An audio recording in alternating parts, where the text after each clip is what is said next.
கொடுக்கப்பட்ட எண்களை கவனிங்க. முதல் படத்துல மொத்தம் நமக்கு 5 எண்கள் கொடுத்திருக்காங்க.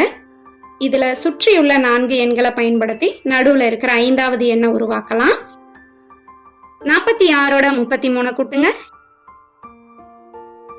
79. இதுல இருந்து 7 கழிச்சிருங்க, 72. மீண்டும் ஒரு 3 பெருக்கணும்னா 216. ஆனா நமக்கு தேவையானது 54 மட்டுமே. அதனால இதை மீண்டும் ஒரு 4ஆல வகுத்தரலாம். சரியா கிடைச்சிருக்கா? இதே அமைப்பு இரண்டாவது படத்துக்கும் பொருந்துமான்னு பார்க்கலாம்.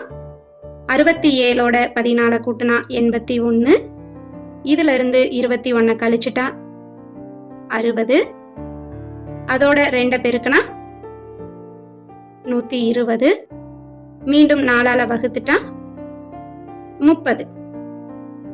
அப்ப இதே அமைப்பு மூன்றாவது படத்துக்கும் பயன்படுத்திடலாம். 52ஓட 27 கூட்டுனா 79.